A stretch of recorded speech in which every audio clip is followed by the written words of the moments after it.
வணக்கங்க. இன்றைக்கி நான் நண்டு குழம்பு வைக்கிறது எப்படின்னு காமிக்க போகிறேன். அதுக்கு தேவையானது ஒரு 1/2 கிலோ நண்டு வாங்கிக்கிங்க. அடுத்ததாக 3 வெங்காயம் பொடியாக அரிஞ்சது, அதுக்கப்புறம் 2 தக்காளி அதுவும் பொடியாக அரிஞ்சது, 1 கப்பு தேங்காய் பூ, கொஞ்சமாக புளி, ஒரு நெல்லிக்காய் அளவுக்கு புளி. நான் இப்போ இந்த நண்டை எப்படி க்ளீன் பண்ணுறதுன்னு காமிக்கிறேன். நண்டு என்ன செய்யணும், ஃபஸ்ட்டு இந்த கொடுக்கை தனியாக உடச்சி எடுத்துடணும். நம்ம குழம்பு கூட்டி வச்சுட்டு கூட நண்டை உடைக்கலாம். ஏன்னா நண்டை உடைச்ச உடனே சமைச்சிடணும், இல்லைனாக்கா அது ஒரு மாதிரி தண்ணி விட்ட மாதிரி ஆகிடும். இந்த மாதிரி மேலே பஞ்சு மாதிரி இருக்கும். இதெல்லாம் இப்படி எடுத்துடணும். அதுக்கப்புறம் இந்த சின்ன சின்ன காலை பாதியாக உடச்சி இதையும் எடுத்துடணும்.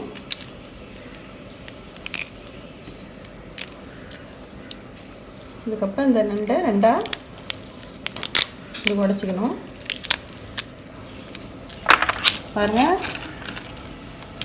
இந்த மாதிரி பெரிய கொடுக்க உடச்சி எடுத்துட்டு இந்த மாதிரி பேத்துட்டு, இந்த பக்கம் அடியில் இருக்கும் அதையும் இப்படி பேத்துட்டு இந்த பஞ்செல்லாம் இப்படி க்ளீன் பண்ணிக்குவோம்.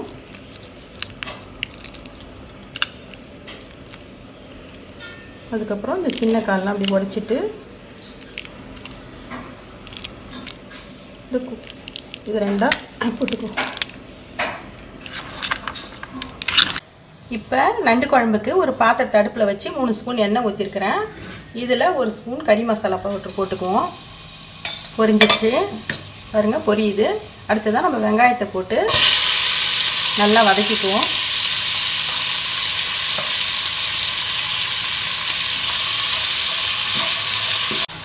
வெங்காயம் நல்லா வதங்கிட்டு, வெங்காயம் நல்லா சீக்கிரம் வதங்கினா கொஞ்சம் உப்பு போட்டு வதக்கிங்க. அடுத்ததாக 1 ஸ்பூன் இஞ்சி பூண்டு விழுது, இதையும் போட்டு பச்சை வாசனை போகிற அளவுக்கு கொஞ்சம் வதக்கிக்குவோம்.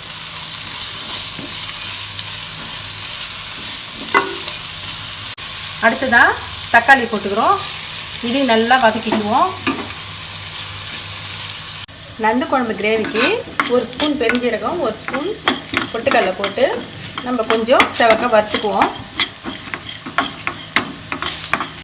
இப்போ நண்டு குழம்புக்கு நம்ம கொஞ்சம் தேங்காய் கிரேவி அரைக்க போகிறோம். அதுக்கு 1 ஸ்பூன் கசகசா ஊற வச்சுருக்கிறேன். இதை ஃபில்டரில் வடிகட்டினீங்கன்னா உங்களுக்கு வடிகட்டும் போது ஓடாது. அதுக்கப்புறம் இந்த தேங்காயும் இதில் போட்டுக்குவோம்.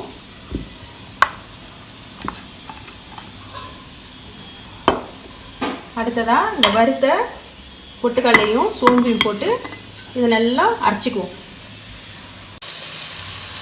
தக்காளி நல்லா வதங்கிட்டு கொஞ்சமாக கருவேப்பிலை போட்டுக்குவோம். இதையும் போட்டு கொஞ்சம் வதக்கிக்குவோம். அடுத்ததாக நம்ம இந்த நண்டை இதில் போட்டுக்குவோம்.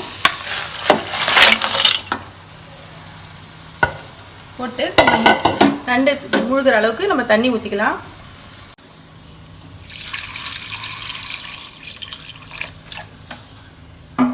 அதுக்கப்புறம் கொஞ்சமாக மஞ்சத்தூள், 1 ஸ்பூன் அளவுக்கு நம்ம வெறும் மிளகாத்தூள் காரத்தூள் போட்டுக்குவோம். ஏன்னா இது கொஞ்சம் காரமாக இருந்தால் நல்லாயிருக்கும். அதுக்கப்புறம் ஒரு 2 ஸ்பூன் குழம்புத்தூள் போட்டுக்குவோம். நான் 2 ஸ்பூன் போட்டிருக்கேன். 1 ஸ்பூன் காரத்தூள், ஒரு 2 ஸ்பூன் குழம்புத்தூள் போட்டிருக்கேன். உங்களுக்கு காரத்துக்கு தகுந்த மாதிரி வச்சுக்கோங்க.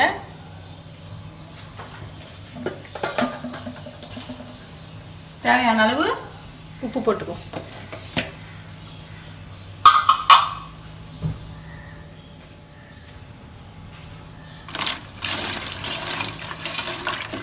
இது கொஞ்சம் நல்லா வேகட்டும்.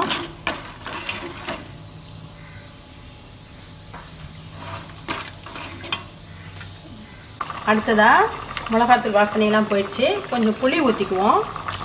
கொஞ்சமாகவே செஞ்சு போட்டுக்குங்க. ஏன்னா நீங்கள் டேஸ்ட் பண்ணி பாருங்கள், புளிப்பு தன்மை அதிகமாக இருந்ததுன்னா குறைச்சிக்கலாம்.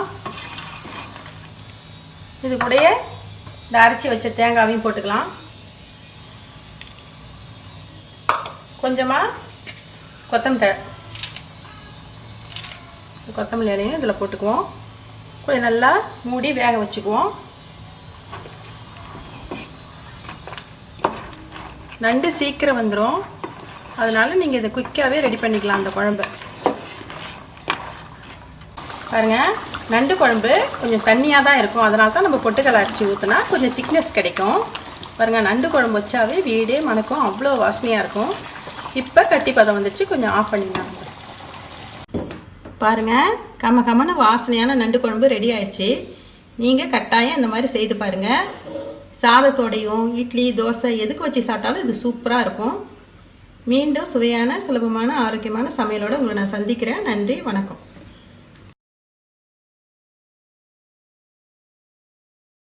உங்களுக்கு இந்த வீடியோ பிடிச்சிருந்ததுன்னா லைக் பண்ணுங்க, ஷேர் பண்ணுங்க, சப்ஸ்கிரைப் பண்ணுங்க, மறக்காம பக்கத்துல பெல் டச் பண்ணுங்க.